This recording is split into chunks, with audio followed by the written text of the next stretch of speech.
మన తండ్రి అయిన దేవునికి సమస్త మహిమ ఘనత ప్రభావములు కలుగునుగాక.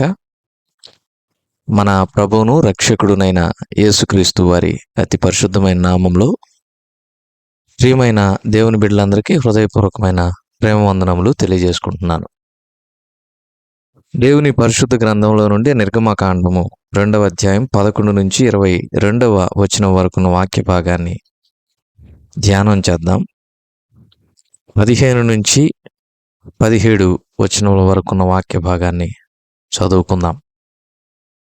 ఫరో ఆ సంగతి విని మోషేను చంపజూచెను గాని మోషే ఫరో ఎదుట నుండి పారిపోయి మిద్యాను దేశంలో నిలిచిపోయి ఒక బావి యొద్ద కూర్చుండెను.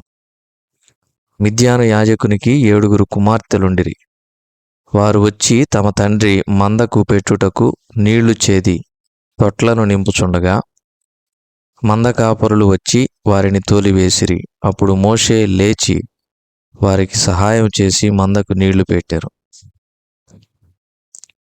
దేవుడు ఈ కొద్ది మాటలను మన కొరకు దీవించునుగాక.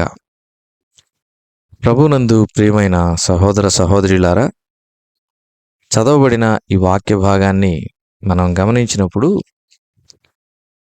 ఐగుప్తులో మోషే తన ప్రజలను చూడటానికి బయలుదేరాడు. ఒక రోజున ఒక ఐగుప్తీయుడు హెబ్రీయుడిని కొడుతూ ఉన్నాడు. దాన్ని చూచిన మోషే నేరుగా ఐగుప్తీని చంపి ఇసుకలో పాతిపెట్టి వెళ్ళిపోతాడు. ఆ మరునాడు ఈసారి ఇద్దరు హెబ్రీయులు గొడవ పడుతున్నట్లుగా మోషే చూస్తాడు. అన్యాయముగా తన సహోదరుడైన హెబ్రీయుడిని కొడుతున్నటువంటి మరొక హెబ్రీయుని మోషే, నీ సహోదరుడిని నీవెందుకు అన్యాయంగా కొడుతున్నావు అని చెప్పి అడుగుతాడు. ఈ క్రమంలో మా మీద నిన్ను న్యాయాధిపతిగాను తీర్పరిగాను నియమించిన వాడు ఎవడు? ఆ ఐగుప్తుని కొట్టి చంపి ఇసుకలో పాతిపెట్టినట్టు నన్ను కూడా చేస్తావా అని చెప్పి అతను మోషేతో అనినప్పుడు మోషే మిగులు భయపడతాడు. ఎందుకంటే ఈ విషయం ఖచ్చితంగా ఫరోకి తెలిసి ఉంటుంది అని చెప్పి మోషే భయపడి ఐగుప్తు నుండి మిద్యానుకు పారిపోతాడు. వాస్తవానికి ఫరో మోషేను చంపాలి అనుకుంటాడు. ఈ క్రమంలో అక్కడ నుంచి మిద్యానుకు వచ్చిన మోషేకు ఒక సంఘటన ఎదురవుతుంది. ఏంటది అంటే, అక్కడ బావి దగ్గర ఉన్నటువంటి పశువుల కాపరులు మిద్యాను యాజకుడైనటువంటి ఇత్రోకు 7 కుమార్తెలు ఉన్నారు. ఇత్రోకు ఉన్నటువంటి పేర్లు మొత్తం 3. ఒకటి ఇత్రో, రెండవది రగుయేలు, మూడవది రెవూయేలు. ఈ 3 పేర్లు ఒకే వ్యక్తివి. ఆయన మోషేకు మామ, పిల్లనిచ్చినటువంటి మామ. ఈ క్రమంలో బావి దగ్గర ఉన్నటువంటి పశువుల కాపర్లు ఈ మిద్యాను యాజకుడైన రగుయేలు లేక ఇత్రో ఆయనకున్నటువంటి 7 కుమార్తెలను వారు కూడా తమ పశువులకు నీళ్లు చేదిపోయడానికి వచ్చిన క్రమంలో అక్కడున్న మంద కాపరులు వారిని అల్లరి చేస్తుంటే మోషే వారిని తరిమి కొట్టి వారికి ఎంతో సహాయం చేస్తాడు. ప్రభునందు ప్రియమైన వారలారా, మోషే చేసిన సహాయమును బట్టి మరి ఇత్రో కుమార్తెలు వెళ్ళి ఆ విషయాన్ని తమ తండ్రికి చెప్తారు. అది విన్నటువంటి ఇత్రో, మోషేను మీరెందుకు అక్కడ విడిచిపెట్టి వచ్చారు? ఇంటికి తీసుకుని రండి, మనం ఆయనకు ఆతిథ్యము ఇవ్వాలి అని చెప్పినప్పుడు వారు వెళ్ళి మోషేను తమ ఇంటికి తీసుకొని వస్తారు. మోషేను చూచిన తర్వాత ఇత్రో అతని యొక్క యోగక్షేమాలను తెలుసుకొని, అతను ఎక్కడివాడు ఆ వివరాలన్నీ కూడా తెలుసుకొని మోషేకు తన పెద్ద కుమార్తె అయినటువంటి సిప్పోరానిచ్చి వివాహం చేస్తాడు. ఇది నిర్గమకాండం 2వ అధ్యాయం 11 నుంచి 22వ వచనం వరకు జరిగినటువంటి చరిత్ర. అయితే ప్రభునందు ప్రియమైన వారలారా, ఈ వాక్య భాగంలో నుండి మనం నేర్చుకోవాల్సినటువంటి కొన్ని విషయాలు ఏంటంటే, ఇక్కడ మనకు ఒక బావి కనిపిస్తూ ఉంది. ఈ బావి చాలా ప్రాముఖ్యమైనటువంటి విషయం అన్నమాట. ఎందుకంటే బావిని గురించి మనం ఆలోచన చేసినప్పుడు పరిశుద్ధ గ్రంథంలో బావుల దగ్గర కొన్ని ఆత్మీయమైనటువంటి అమూల్యమైనటువంటి సంఘటనలు చోటు చేసుకున్నాయి. యాకోబు రాహేలును కలుసుకుంది కూడా ఒక బావి దగ్గరే. యాకోబు రాహేలును కలుసుకొని రాహేలు నుండి లాబాను దగ్గరకు వెళ్ళాడు. రాహేలు ద్వారా లాబాను దగ్గరికి వెళ్ళాడు. ఆ తర్వాత లాబాను ఇంట 20 సంవత్సరాలు. యాకోబు చరిత్ర మనకు తెలిసిందే. యాకోబు లాబానును చేరుకోవడానికి లాబాను యొక్క కుమార్తె అయిన రాహేలును కలుసుకుంది ఒక బావి దగ్గర. అంత మాత్రమే కాదు, ఇస్సాకుకు భార్యను వెతకటానికి బయలుదేరినటువంటి ఎలియాజరు కూడా రిబ్కాను చూచింది ఒక బావి దగ్గరే. ఇది కూడా చాలా ప్రాముఖ్యమైనటువంటి విషయం. ఆ తర్వాత యోహాను సువార్త 4వ అధ్యాయంలో కూడా ప్రభువైన యేసుక్రీస్తు వారు సమరయ స్త్రీతో మాట్లాడింది యాకోబు బావి దగ్గరే. ఈ 3 సంఘటనలను ఒకసారి మనం ఆలోచన చేస్తే బావి మనకు ఎలా కనిపిస్తుందంటే, ఎలియాజరుకు ఆయన ప్రార్థన చేసి ఇస్సాకుకు భార్య కొరకు దేవునికి మొరపెట్టినప్పుడు అతడు దేవునికి ప్రార్థిస్తుండగానే దేవుడు ఆ బావి దగ్గర సమాధానమిచ్చినట్లుగా మనం చూస్తున్నాం. అదేవిధంగా యాకోబు తన మామ ఇంటికి చేరుకునేటటువంటి క్రమంలో ఆ బావి దగ్గర నిలిచి ఉండగా దేవుడు రాహేలును సరిగ్గా ఆ సమయానికి ఆ బావి దగ్గరకు పంపించినట్లుగా మనం చూస్తూ ఉన్నాం. ఆ తర్వాత 3వ సందర్భం, సమరయ స్త్రీ యేసుక్రీస్తు ప్రభువారి దగ్గర రక్షణ సువార్తను విన్నది. యేసుక్రీస్తు ప్రభువారు ఎవరో తెలుసుకుంది. ఆమె పాపములను కూడా ఆమె మనస్ఫూర్తిగా హృదయపూర్వకంగా ఒప్పుకుంది. ఆమె స్వీయ పరిశీలన చేసుకుంది. రక్షకుడైన యేసుక్రీస్తు ప్రభువారిని నమ్ముకుంది కూడా యాకోబు బావి దగ్గరే. బావి దగ్గర సమాధానం ఉంది. బావి దగ్గర ప్రార్థనకు ప్రతిఫలం ఉంది. బావి దగ్గర సువార్త మరియు రక్షణ అనుభవము ఉంది. ఈ బావి ఎవరికి సాదృశ్యం అంటే ఇంకెవరికో కాదు, మన ప్రభువైన యేసుక్రీస్తు వారికి, జీవము కలిగిన దేవుని వాక్యమునకు. ఆయన జీవజలముల ఊట అయి ఉన్నాడు. అందుకనే సమరయ స్త్రీతో ప్రభువు చెప్పాడు, మీరు త్రాగేటటువంటి నీళ్లు ఎవరైతే త్రాగుతారో వాళ్ళు మరలా దప్పికొంటారు, కానీ నేనిచ్చేటటువంటి నీళ్లు త్రాగేటటువంటి వారు నిత్య జీవమునకై వానిలో ఊరెడి నీటి బుగ్గ అని ప్రభు సెలవిచ్చారు. కనుక ప్రభునందు ప్రియమైన సహోదర సహోదరులారా, ఈ బావి మన ప్రభువైన యేసుక్రీస్తు వారికి సాదృశ్యం. ఆ తర్వాత రెండవది జీవము కలిగిన దేవుని వాక్యానికి సాదృశ్యం. ఎందుకంటే బావిని ఎంత లోతుగా తవ్వితే అన్ని ఎక్కువ నీళ్లు పడతాయి. నీటి యొక్క రుచి కూడా మారుతుంది. మధురమైనటువంటి జలాలు వస్తాయి.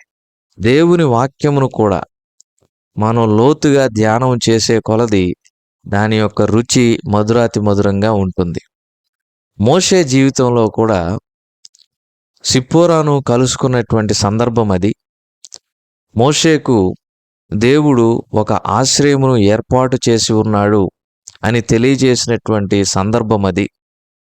ఐగుప్తులో ఒక యువరాజులాగా పెరిగినటువంటి మోషే అక్కడ నుండి వచ్చినటువంటి పరిస్థితులను ఒకసారి మనం జ్ఞాపకం చేసుకుంటే, సిప్పోరా మరియు ఆమె యొక్క సోదరీలు వెళ్ళి తండ్రికి ఏమని చెప్పారంటే, ఒక ఐగుప్తీయుడు మమ్మను మంద కాపరుల నుంచి కాపాడాడు అని చెప్పి రగుయేలు లేక ఇత్రోకు తన యొక్క కుమార్తెలు వచ్చి ఆ విషయాన్ని చెప్పడం జరిగింది.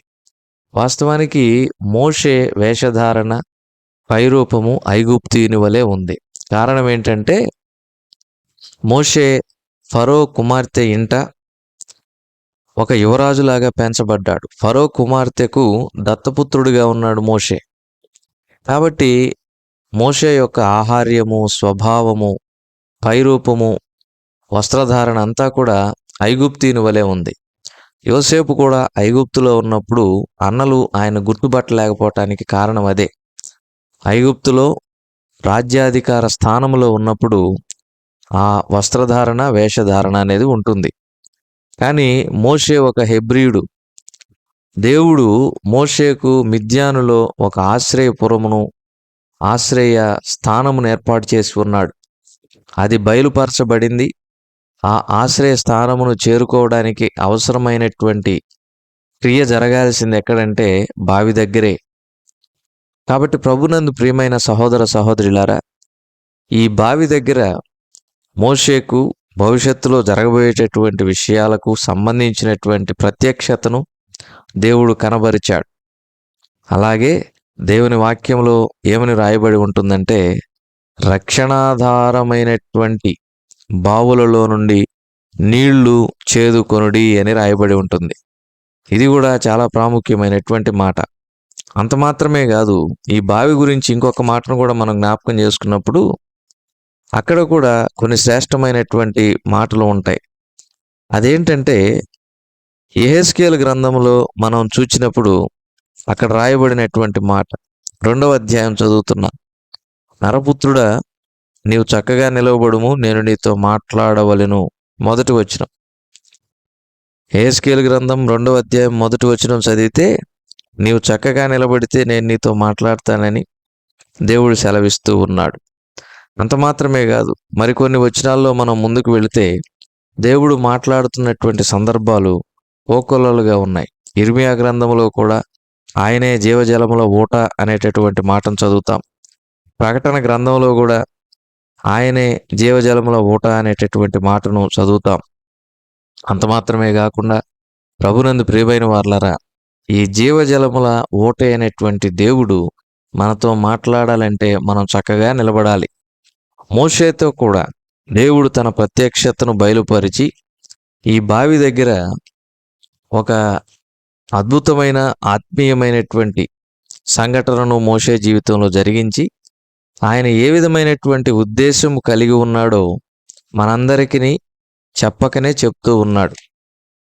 కనుక ఈ రక్షణాధారమైనటువంటి జీవజలముల ఊట కలిగిన బావి అయిన యేసుక్రీస్తు ప్రభువు వారిని మరియు వాక్యమును మన హృదయములో ప్రప్రథమంగా ఎంచుకొని ప్రథమ స్థానం ఇవ్వాలి. బావి దగ్గర మోషే సిప్పోరాకు, ఆమె యొక్క సోదరీలకు సహాయం చేశాడు. బావి దగ్గర ప్రత్యక్షత ఉంది, బావి దగ్గర సహాయం కూడా ఉంది. దేవుని వాక్యమును మనము బాధలలోనూ శ్రమల్లోనూ ఆశ్రయించినప్పుడు అది మనకెంతో నెమ్మదినిస్తుంది. ఆ వాక్యము ద్వారా దేవుడు మనతో మాట్లాడి మనకు సహాయం చేస్తాడు. ఆ తర్వాత మోషే ఎవరో తెలుసుకోవాలని ఇత్రో తన ఇంటికి పిలిపించినప్పుడు మోషేకు జీవిత భాగస్వామి కూడా లభించింది. మోషేకు సాటి అయిన సహాయం లభించింది. ఎక్కడ లభించిందంటారు? బావి దగ్గర. ఆమె సోదరీలకు మోషే సహాయపడుట ద్వారా దేవుడు మోషేకు ఒక జీవిత భాగస్వామిని ఏర్పాటు చేసి ఉన్నాడు అనేటటువంటి విషయం కూడా వెల్లడి అయింది. ప్రభునందు ప్రియమైన సహోదర సహోదరులారా, జీవము కలిగిన దేవుని వాక్యమును మనం ధ్యానం చేస్తూ ఉన్నప్పుడు దాని నుండి లభించేటటువంటి సహాయం, దాని నుండి లభించేటటువంటి ఆదరణ, దాని నుండి వచ్చేటటువంటి హెచ్చరికలు చాలా శ్రేష్టమైనవిగా ఉంటాయి. కనుక ఆయన కట్టడలను మనం నిత్యం ధ్యానం చేస్తూ ఉండాలి. ఆయన కట్టడలను బట్టి ఆనందిస్తూ ఉండాలి. ఆయన కట్టడలను బట్టి ఆయనను కీర్తిస్తూ స్తుతిస్తూ ఉండాలి. దావీదు భక్తుడు రోజుకు 7 సార్లు ఆయన వాక్యమును బట్టి స్తుతించినట్లుగా 119వ కీర్తన 164వ చరణంలో మనం చదువుతాం. అంత మాత్రమే కాదు, ఇంకొక మాట చదువుతాను చూడండి. 119వ కీర్తన 54వ చరణం. యాత్రికుడనైన నేను నా బసలో పాటలు పాడుటకు నీ కట్టడలు హేతువులాయను. ఈ లోకంలో మనం పరదేశంలో యాత్రికులము. ఈ జీవనయాత్ర సంతోషంగాను ఆనందంగాను సుఖంగాను సాగాలంటే ఆయన కట్టడలు అనగా ఆయన వాక్యము, ఆయన ఆజ్ఞలు ఉన్నటువంటి ఈ జీవము కలిగిన దేవుని వాక్యము మనకు ఒక హేతువు, మనకు ఒక కారణం. కాబట్టి ప్రభునందు ప్రియమైన సహోదరుడా సహోదరి, జీవము కలిగిన దేవుని వాక్యమును మనం ఆశ్రయిద్దాం. మనం కృంగి ఉన్నప్పుడు, బాధలో ఉన్నప్పుడు, మనకు సహాయము అందనప్పుడు, దక్కనప్పుడు ఈ దేవుని వాక్యమును మనం ఆశ్రయించినప్పుడు, దానిని లోతుగా ధ్యానించినప్పుడు అది జీవజలముల ఊటలాగా మన ఆత్మీయమైనటువంటి దాహమును తీరుస్తుంది. మనకు సహాయమును అనుగ్రహిస్తుంది. మన కొరకై దేవుడు దాచి ఉంచిన మేలును బయలుపరుస్తుంది.